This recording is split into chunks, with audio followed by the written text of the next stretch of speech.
Ya,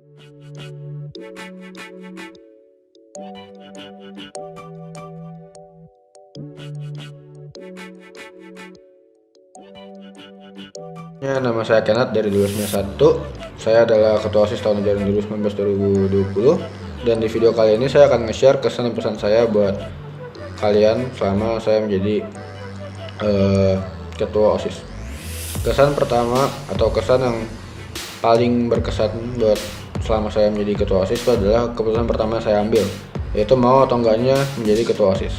Jujur, ketika saya dipilih sebagai calon Ketua OSIS, saya itu males, saya nggak mau, saya nggak niat, dan saya itu merasa kalau saya tuh nggak cocok buat berada dalam sebuah organisasi karena kepribadian saya yang cuek, kepribadian saya yang pemalu, penyendiri, apa-apa lebih suka sendiri, ngerjain tugas sendiri, dan bahkan main game sendiri gitu.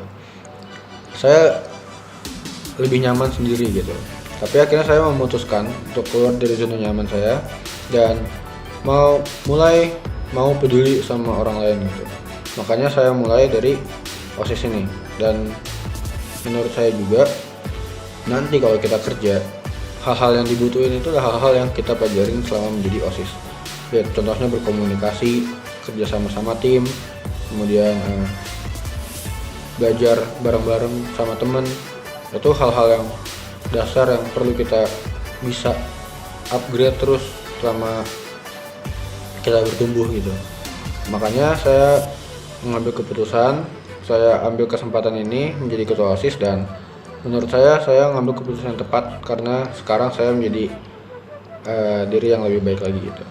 Dan pesan saya buat kalian semua adalah kalau misalkan kalian ingin jadi Ketua OSIS, ingin menjadi anggota OSIS, tapi kalian malu, kalian takut dihujat, takut dikata-katain, takut diomongin dan lain-lain. Kalau misalkan kalian merasa gitu, kalian sebenarnya nggak perlu pikirin sih, karena itu hal-hal nggak penting. Jadi nggak perlu dipikirin karena nggak penting gitu. Terus kalau misalkan kalian takut bikin kesalahan, takut jadi beban, malu, nggak berani ngomong di depan umum, itu adalah hal yang normal, hal yang wajar. Karena semua orang pasti kayak gitu awalnya. Tapi lama-lama kalau misalkan kalian udah kebiasaan, kalian udah terbiasa dengan hal itu, ya lama-lama bakalan jadi santai-santai aja gitu.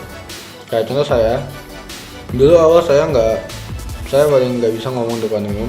Saya gagap, saya kalau ngomong tuh pasti kayak banyak nya gitu. Tapi akhirnya setelah saya berjalannya waktu, saya mulai terbiasa. Walaupun nggak jelas apa yang saya omongin, tapi nggak apa-apa, yang penting lancar aja dulu gitu.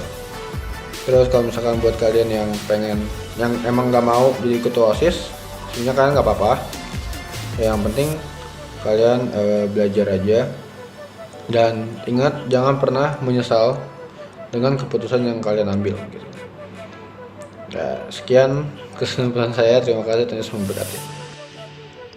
Hai semuanya, aku Kian Kristi Munawar dari 1191. Hari aku cuma mau nge-share tentang kesan pesan aku masuk OSIS. Dan itu aja sih, mau nge-share aja. Jadi aku tuh masuk OSIS tuh dari SMP, dan SMA kemarin baru dikasih kesempatan lagi buat masuk jadi anggota OSIS. Dan aku bersyukur banget karena aku bisa masuk OSIS lagi dan bisa berdampak gitu. Mulai dari banyak banget pengalaman yang aku dapat, mulai dari aku jadi panitia 17-an, panitia baksos, bahkan kita buat program kerja. Contohnya kayak breakfast time dan juga Anas Corner. Di situ aku tuh dapat banyak banget pengalaman, dan juga seru banget bisa ngobrol dan buat atur rencana sama kakak kelas kita yang satu anggota OSIS. Bisa makin deket, juga bisa nge-share hal-hal baru gitu, dan juga bisa dapat pengalaman-pengalaman baru. Mulai dari aku yang dulu gak percaya diri, aku lebih percaya diri sekarang, bisa ngomong di depan umum dengan baik, dan juga aku bisa jadi berkat buat orang lain. Nah, aku mau ngajak ke kalian semua nih, kalau kalian pengen banget jadi OSIS atau mau masuk jadi anggota OSIS, kalian tuh bisa nanya-nanya nih ke guru-guru, kayak, Ibu, gimana sih Bu cara jadi masuk OSIS? Bu, gimana sih kesan pesan masuk OSIS? Gimana sih pengalaman-pengalaman dan apa yang bakal kita lakuin dalam OSIS? Karena percayalah sama aku, OSIS itu seru banget, dan OSIS itu menambah kita banyak wawasan baru, dan juga menambah pengalaman-pengalaman baru. Jadi itu aja sih yang mau nge-share. Kalau contoh aku tuh bahagia banget masuk OSIS, dan juga senang banget bisa masuk OSIS, dan juga aku saranin kalian kalau kalian mau, kalian bisa banget kok masuk OSIS. Halo teman-teman semua, nama aku Juan dan aku pernah menjadi bagian dari pengurus OSIS periode 2019 sampai 2020. Selama jadi bagian pengurus OSIS, aku belajar beberapa hal. Yang pertama itu belajar bekerja sama. Karena OSIS itu merupakan satu kesatuan atau satu tim, jadi harus bisa bekerja sama dengan orang lain dan tidak boleh egois atau mau menang sendiri. Nah, yang kedua itu aku juga belajar bahwa selama menjadi OSIS itu kalau kayak misalnya dikasih suatu proyek yang kita harus handle, itu kayak merupakan kayak suatu tanggung jawab buat kita, sehingga kita tuh belajar tanggung jawab yang lebih.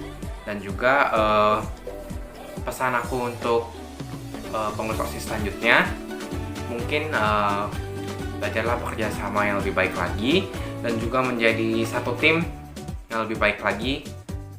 Dan juga belajarlah untuk saling bisa menaruh kepercayaan antar satu sama lain.